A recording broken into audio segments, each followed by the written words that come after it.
Good afternoon, everyone. This is Mike O'Malley here with the Hurricane Outlook and discussion for September 15th, 2021, around 3:30 p.m. Eastern Time. We have a lot to talk about today, including the potential for 2 or 3 additional storms to be forming in the Atlantic over the next several days, and something that could be impacting and threatening the Lesser Antilles down the road. So let's go and jump straight into everything. Taking a wide look across the tropical Atlantic this afternoon, we are continuing to monitor really 4 different systems today. First of all, we have Tropical Depression Nicholas, now a tropical depression and continuing to weaken over portions of Louisiana. This is still dumping a lot of heavy rainfall for portions of the area, including areas that were impacted by Hurricane Ida not too long ago. And that rain is extending well to the east of where the current circulation center is and is beginning to affect portions of the Florida panhandle in through here. So, a lot of rainfall expected during the next several days, and this ultimately goes along with the threat for a few isolated tornadoes as well. So just stay tuned to your local weather service office and media outlets for your official information for your specific location.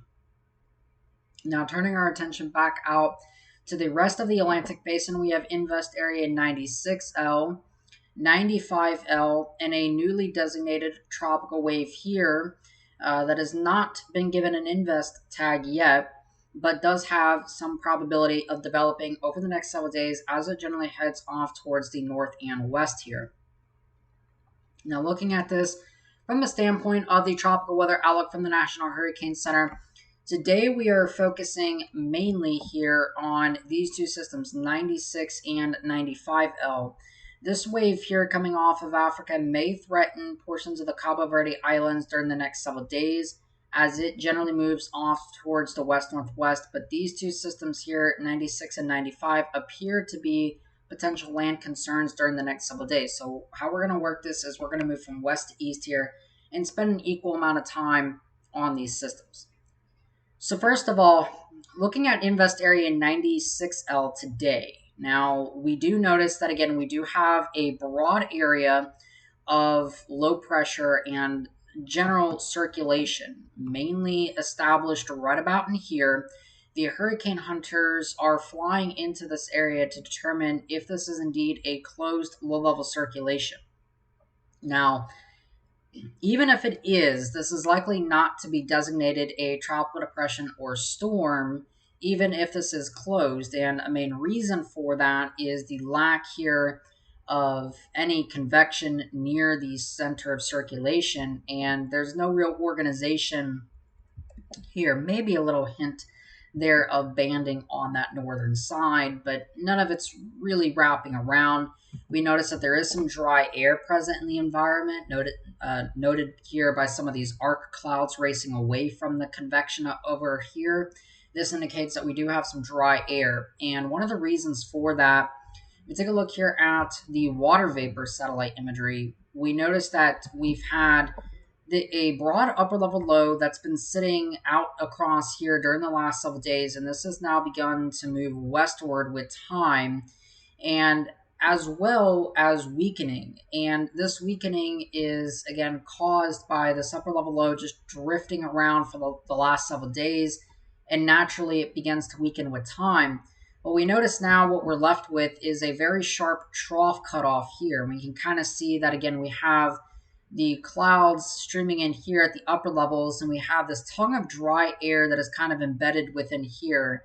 And then we have upper level kind of diffluent flow over top here of 96L.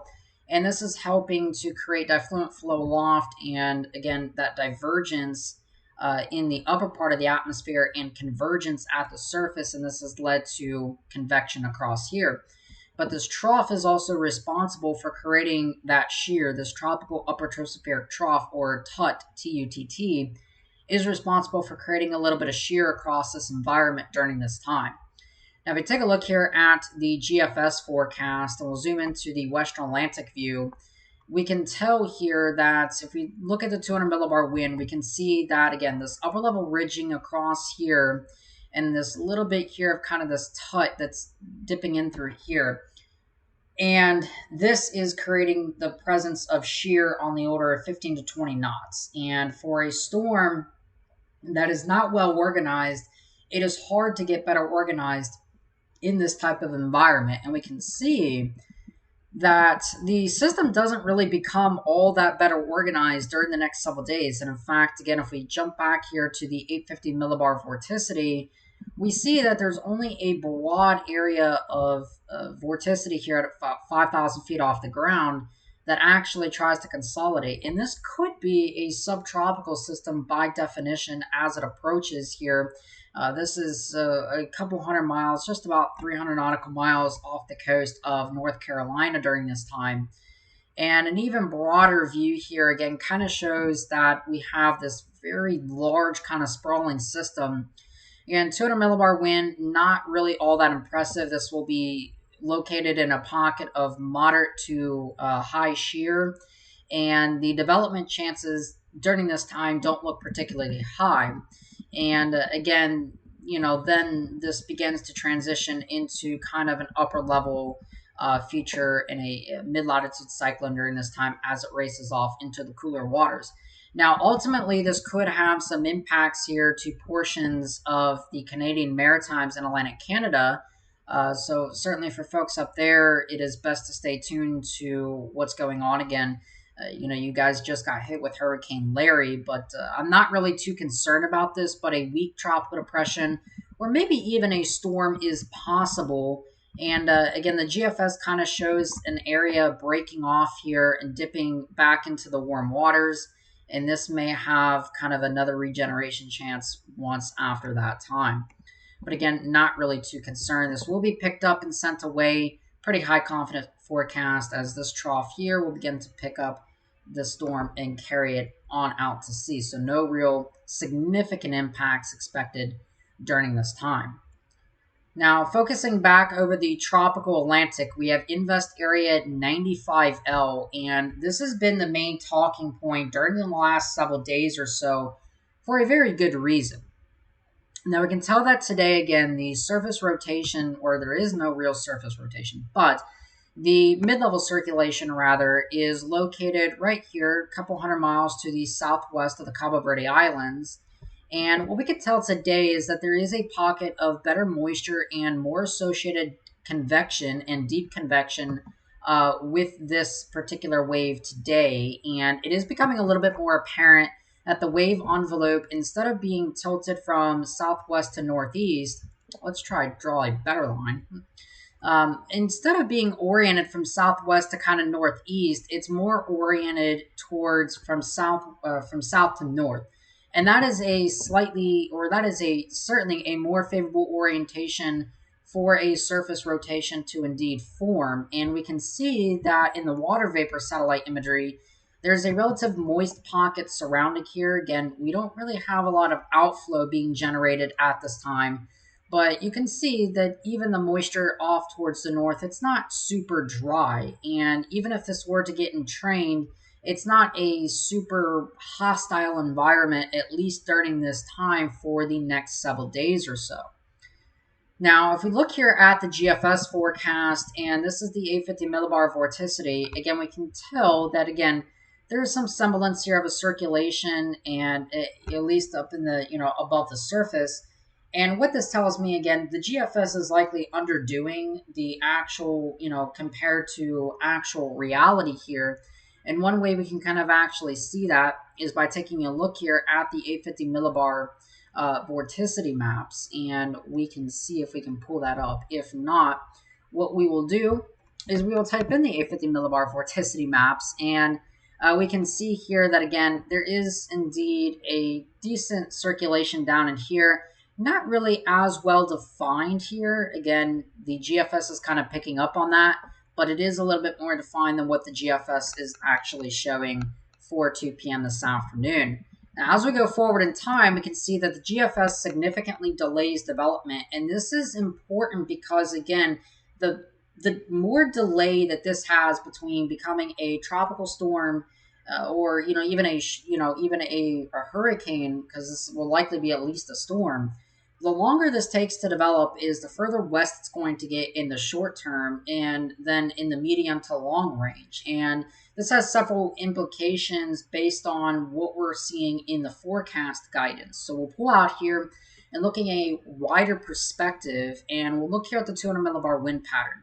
Now, what we notice, this is by hour 18. We already noticed that something is already beginning to fester down here. And what that something is in the form of shear from this tropical upper tropospheric trough. This tut here is going to create a sheared environment over top of 95L as this moves off towards the west during the next several days or so. And this has implications because this will likely create a buffer between a strong hurricane versus a weaker tropical storm, or maybe even a tropical depression during this time. And we can see that this tut indeed eventually kind of breaks away into this upper level low located really over Puerto Rico, and this is creating some shear that is trying to impact our storm. Now, if we take a look here at the vortex average sounding, we notice that there is a little bit of shear there in the term that we have southeasterly winds here, or kind of south to east winds there above the surface, and you can kind of see some of that clockwise flow. And again, there is indication that there is some shear here in the boundary layer. And again, we can kind of see that nice, definitely looping hodo here. But there is also some dry air. This mid-level dry air could be sneaky enough to get transported down to the surface and eventually create a little bit of a dry air pocket and disrupt the circulation from there. And we can see that, again, the storm doesn't really fare well as it runs into that wall of shear and isn't really able to intensify until it reaches the southwestern Atlantic well into time here. Now, there is some caveats to this. If we take a look here at the 500 millibar height anomalies here, there are some real caveats to this forecast.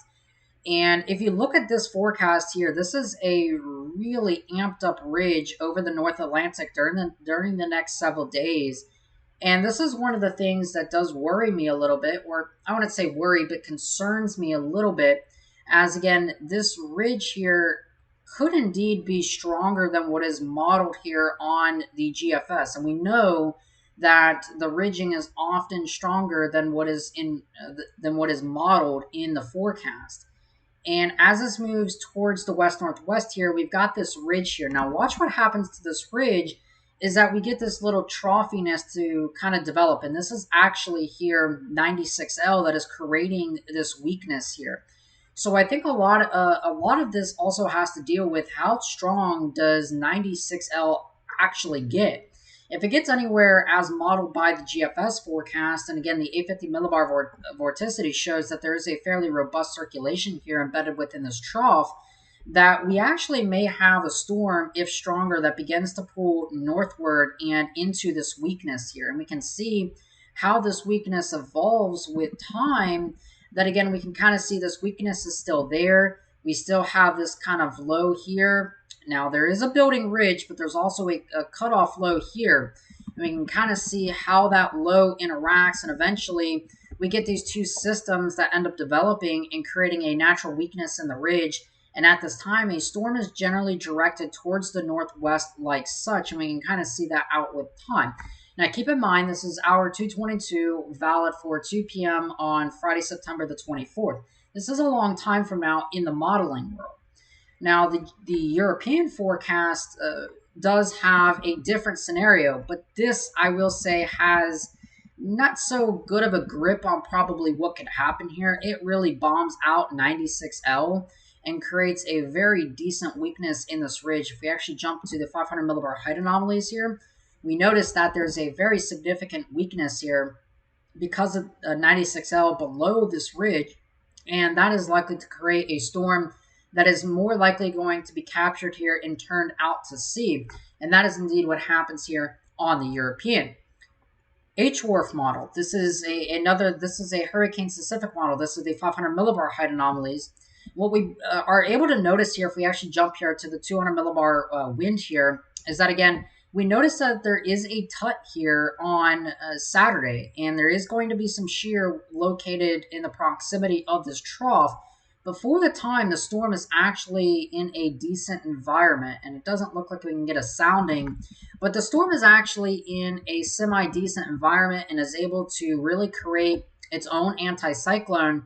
And because of this here, the basically the outflow here of 95L is actually able to weaken this trough here and begin to push it out of the way.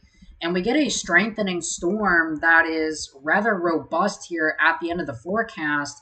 And there is still some semblance here of this broad upper level low, but we can tell that, again, this general outflow aloft, this anticyclone aloft, is able to weaken down this ridge here, or this the trough rather, and begin to push it out of the way and back it south and west. And with time, if that is able to indeed happen, we could get a strengthening storm on approach here. And just looking here at the 500 millibar height anomaly, or the 500 millibar heights here, and we can kind of see a very strong storm here. And unfortunately, we can't really get a sounding during this time. We'll try to jump actually to the regular HWRF. And this is the end of the forecast here. We'll try to grab a regular sounding, which we can do.